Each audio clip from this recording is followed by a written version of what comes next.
Hey y'all, I'm Shayna and I'm back with another review. This is for BMF Season 2, Episode 10. This is titled New Beginnings and this is the season finale.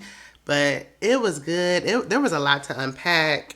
Y'all know normally I like to keep it cute and funny, but it was kind of heavy. So we're going to go ahead and get into it. If you checked out my other content, y'all already know I'm feeling under the weather. I'm doing a little bit better. So, because there's a lot here. I got a lot of notes. So, we're going to get into it. If y'all hear me coughing, don't even say nothing because I warned y'all, I'm overcoming, okay? So, we just going to go in and talk about it, like no particular order, nothing like that. But if y'all can do me a solid, hit the subscribe button. I'm almost to 400 subscribers and I need your help. So definitely help your girl out. It's free 99. Like, hit the button if you enjoyed the video. Check out my other content and be sure to like the video as well. So let's get started with Detective Bryant. Detective B. So the episode starts with Meech and Terry. They pulling up to their car wash because there's a crime scene going on. So they're like, what is happening? So, them boys that they work with, they like, we heard there's a body inside. So they walk up and Detective B like, oh yeah, y'all, you two, come with me. There's a body in here. And so we see, Meech sees that it's Monique. And then Detective B was like, do you know her? And Meech was like, no, I ain't never seen her. So he had to pretend like he didn't know her. I'm like, is Meech on the child's birth certificate? Because they got a child together. Like, how you gonna play that off? Like, y'all got a kid together. You don't think they gonna be able to put two and two together? I guess not, y'all. But that is how Meech found out, unfortunately, how, what Lamar did. That is a tragic way to find out. Very tragic. So, Meech, after he was like, look, you know what, I don't know her, leave me out of it, Meech, what Meech ready to do. So Terry was like, listen, I know you probably upset right now, but you got to keep your head in the game because we need a new stash spot. We got all these keys coming in, so we got to stay focused, which is like, my goodness, that's a lot to tell somebody when you just lost the mother of your child. Later, we see Detective B and his partner, Detective Jen. They talking to K9 at the police station. Well, Detective B looked like he was about to go in there and talk to him by himself. And then Detective Jen was like, no, he's talking to us. What? She's tired of being left out of everything. But they go in, they tell him they got multiple witnesses. They got people that's ready to snitch right now. They got 24 people cooperating with them. One of K9's girls come in. I think that's the one who was doing all the translating and everything. Because I thought he, did what he did to the other one who said she going to keep doing what she do. She going to keep messing around. I thought they was the same person. But I guess there was more than one. So the one that came in, the translator, she was like, I told them everything. I told them this, that, and this, and So K9 was like, look, once he heard 24 people was cooperating, he started dropping names so fast, I thought I was watching Denzel and American Gangster. I said, goodness gracious. So they like, okay, that's good and all, but what about Meech and Terry? Because, Meech and Terry is like personal for Detective B. All he did was smile, so we don't know if he gave him up or not. I'm assuming if you snitched on everybody else, you probably snitched on them too. But it don't matter because Meech is out of there. So later, Detective B gets a call from Meech telling him they need to link right now. And Detective B, he tells his partner that Meech called and he like, I got to meet with him alone. So you got to sit this one out because, she just don't got nothing else better to do but to be worrying about what he doing.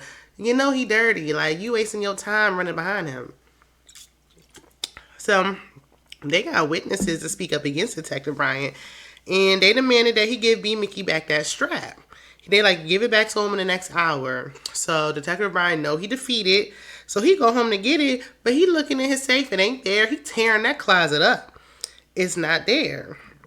So while he's in the midst of ripping his room apart, Detective Jen walks in and he like, here you are again. Now why you ain't lock your door?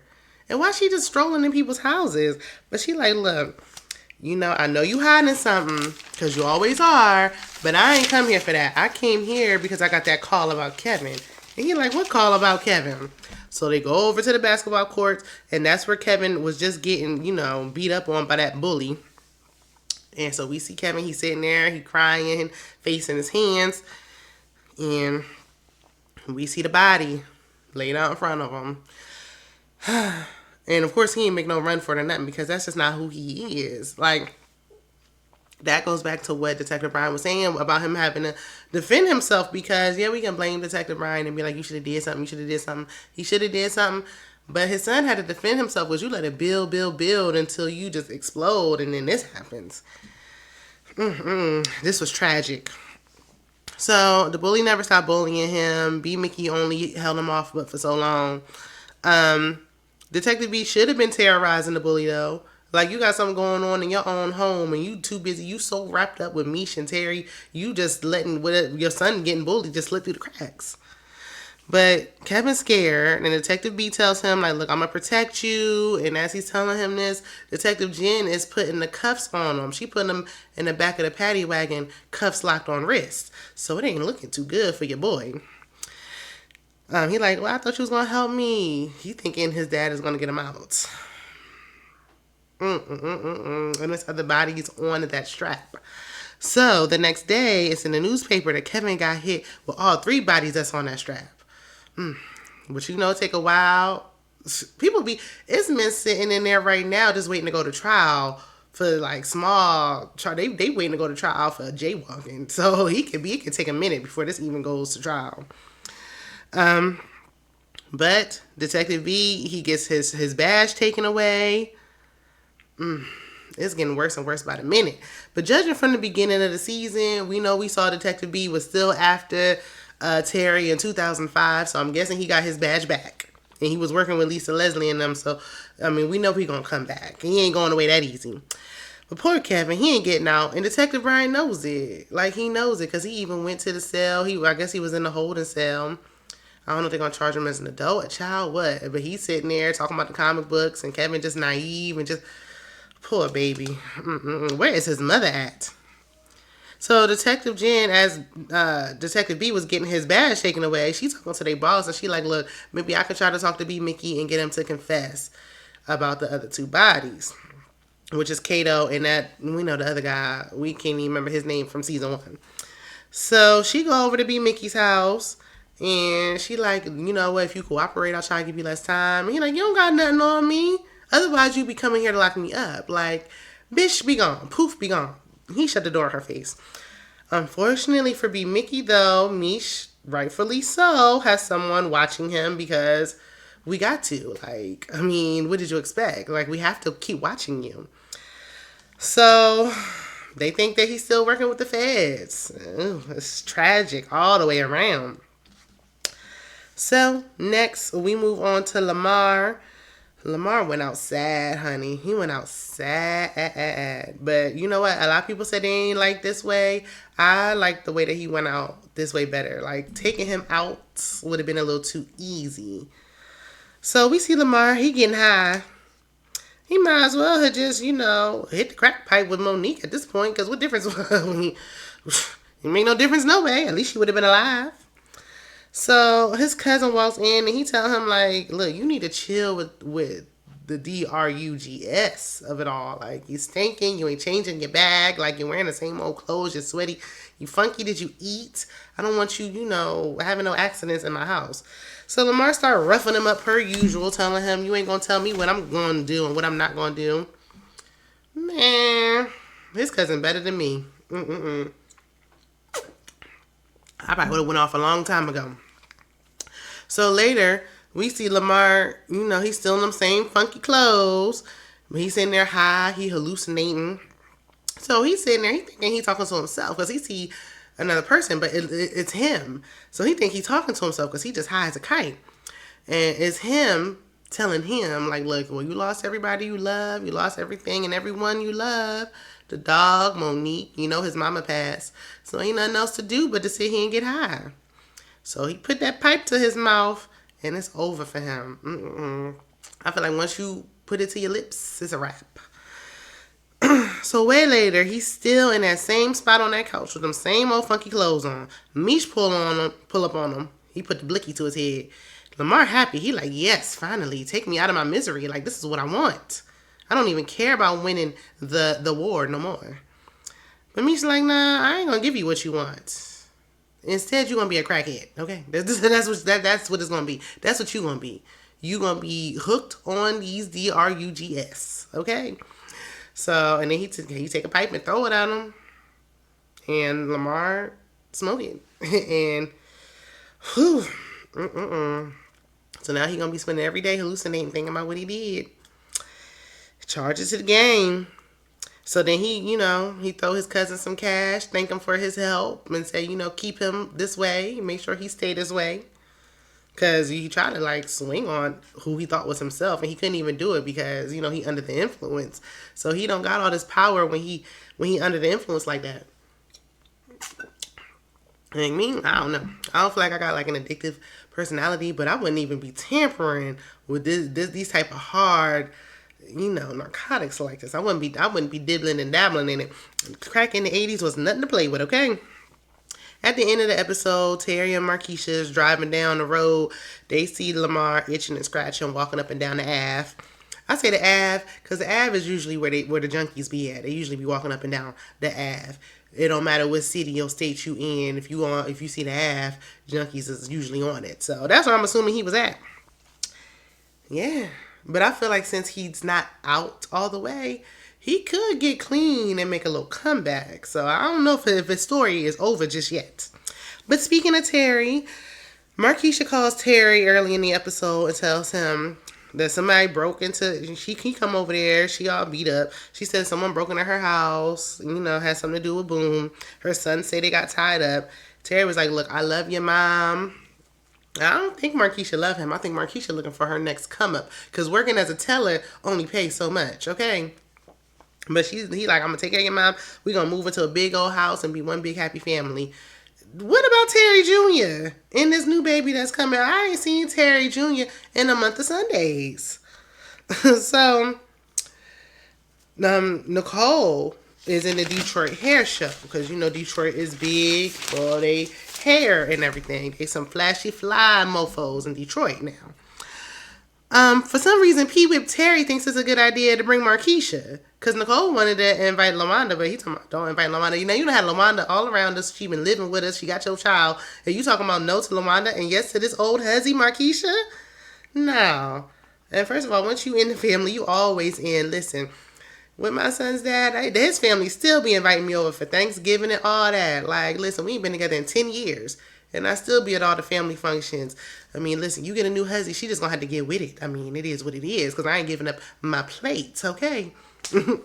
So, he bring her, and Lucille, Mama Lucille was like, oh, no. Because he like, this is my lady. She said, well, you have a lady that's pregnant with your second baby right now. But MarKeisha already know about it. She ain't letting this good money go, okay? Boom, already out the way, so yeah. She ain't about to mess up this good thing. He young, impressionable, and whipped too.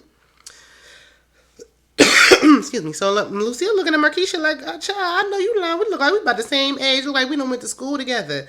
I know you lying. So LaWanda pops up out of nowhere, and we ain't seen her walk up or nothing. We blink and she there. And she like, oh, hard to recognize you without your head between her legs. And oop. So her and MarKeisha get into it. LaWanda not respecting her elders. MarKeisha getting all cranky, arguing with this young girl, talking about, B, I know you lying. Not what you sitting up here with your hair looking like mine. Well, she got her there. She did change her hair. She ain't never wore her hair like that before. So, MarKeisha was like, look, I'm out of here. Terry, of course, follows behind MarKeisha. She put that thing on him. Woo, Lala and that BBL ain't nothing to be played with. It's almost as bad as the crack in the 80s. You hear me? Let me stop seeing if I get flagged. Okay. So they walking out. She chasing behind her. And they bumping into DC Young Fly. I can't never take him seriously. Like, he wasn't even playing, like, a silly role. But it's hard to take him serious. Because he's so silly. But he tells Terry, stay away from Boom's B. Okay? Leave his B alone. So, and she like, who you calling to be? And Terry ain't really do nothing about it. But alright. And now that Meech is going to the A. And we know they ain't no hitters. They ain't about that. They ain't trying to fight. They ain't trying to do that. So later, Meech tells Terry it's time to take the show on the road. Terry don't want to do it because he's like, what happens from from the womb to the tomb? Well, y'all always gonna be brothers, so there's that. Um, Terry, he did tell Meech earlier he didn't want him to take Lamar out. He wanted him to leave it alone. And he like, not you wanted me to leave Lamar alone when he got you out here cockeyed. He, unalived my baby mama. Like, he done did so much. Please. But, he did it. And Meech listened to his advice. And we know what happened with Lamar. So he like, look, I'm going to the A. Like, I'm going to start anew. We got to spread. I'm trying to be worldwide, honey. So you going to take over this your territory. You going to take over with the D. Now, Terry wants Meech to leave. He wants Meech to leave B. Mickey alone. And after they saw Detective Jen at B. Mickey's doorstep, Terry got his wish. So, because when B. Mickey came to Meech going away party, Meech was like, I don't want nothing to do with you. B. Mickey tried to explain. He like, boy, I don't want to hear it. Keep my name out your mouth. And they like, good, get gone. And MarKeisha like, well, you going away? Like, let's celebrate. He looking at her like he can't stand her. He know it's something about her. Like, I don't know if she's like, I think maybe in real life she may have caused a little rift between them, but it's something about her character on the show that is looking like she can't be trusted to me. Y'all let me know what y'all think. That's a vibe it's giving.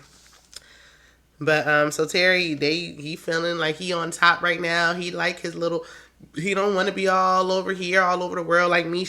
He finding his little comfort zone. So him and MarKeisha riding around talking about looking for a house.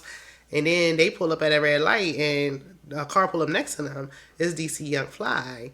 And they get the powing on them. That's where the season ended. But we ain't done yet because we still got to touch on Meech. Well, we know Terry and MarKeisha, the real live MarKeisha, still alive. So I guess they fine. I hope his other eye is good. So, Lucille is fed up with Charles. She won't even let him see her undressed. Like, he came in a room and she had her shirt buttoned. It was like 3 buttons was unbuttoned. And she was like, I'm not dressed. Like, turn around. Honey, I know the feeling. When you fed up, you like, look, don't even look at me. Don't touch me. You don't know my name. Okay? It's over. But I said, dang. So much, she ain't one of them wives from back in the day when he be like, oh, how your grandma used to stay with your granddaddy and anything he do, she did. No, Lucille said, you got one time to cheat on me and you gone. And you broke too. Please. So Charles tried to make up for it by having a family dinner. But all that did was remind Lucille that Mabel was at the last family dinner. She was breaking bread with her. Mabel is like Judas. So she like, look, and you got the nerve to be sitting at the head of the table. So she letting him have it. She airing him out in front of the kids at the table. It was just uncomfortable. I don't think nobody ate. Charles got up and left. Later, Charles come in and tell Lucille, he like, look, I've been talking to the lady. I'm just kidding. You know how they be. I was talking to the lady. But no, he said he found a new pastor. It's Pastor Swift, ain't it?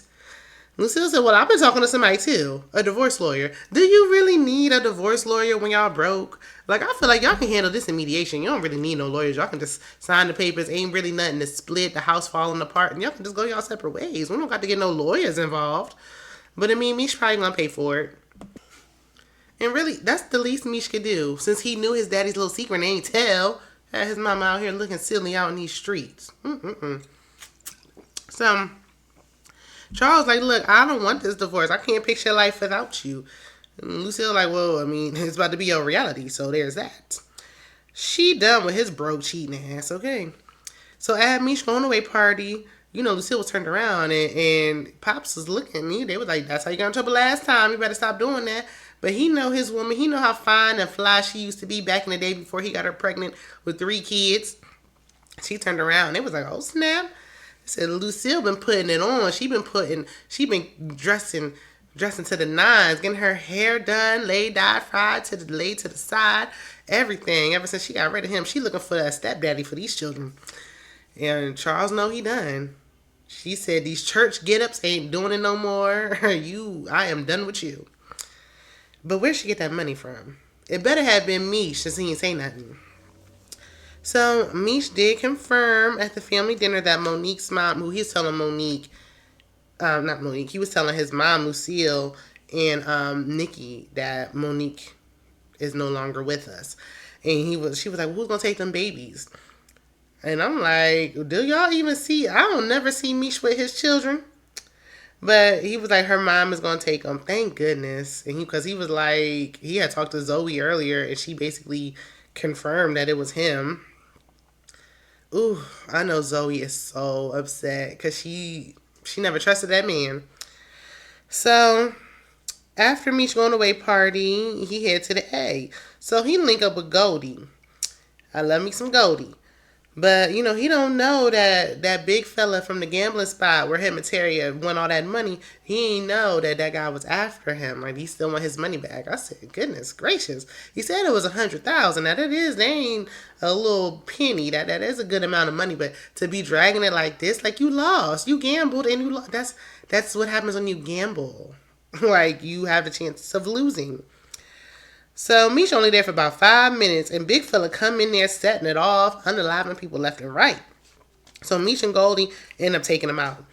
But now Goldie like, look, I got to go on a run. They just got there because he was about to use her spot.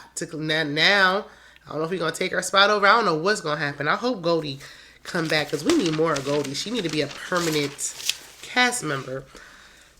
Goldie said, if anyone finds out that you helped me take him out, they gonna come for you, okay? Because that big fella was one of whoever's best runners, so they gonna be after his head. So Goldie like, look, we gotta get out of here. She want to get her sister and go, but her sister like, look, you can leave, but I ain't going. And Sissy like, listen, turn off the machines, like, please, take me out of my misery. Meech helps Goldie to do it, so they bonded for life now. So Goldie instructs Meech to go to Magic City and ask for Rodney Green. And she said, tell him Goldie sent you. So he does just that. He follows her instruction. He see the stripper who took that condom last time. I hope she don't pop up pregnant, because what she do with that condom? So the hitter with the locks is in the building again, because he ain't got nothing else better to do. He's always there. So Locks is sitting there with his crew, and they like, oh, you see that? They're like, oh, yeah, because they ain't done with him. And they already knew he was coming back trying to set up shop, and he about to be stepping on their toes. So, yeah.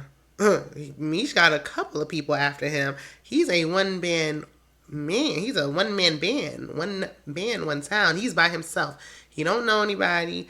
He had Goldie, but she on the run.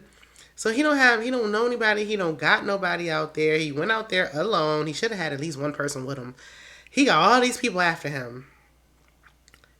Terry might got somebody after him, but that's only because of MarKeisha. Meech is the head man in charge, so they're going to be coming after him. But we know in real life, he really did set up shop out there in Atlanta.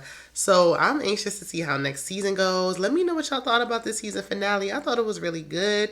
I enjoyed this season. I thought it was a really good season. I like this show a lot. Please be sure to subscribe. I have other new content coming your way. Be sure to like the video, and I will see you in the next one. Bye.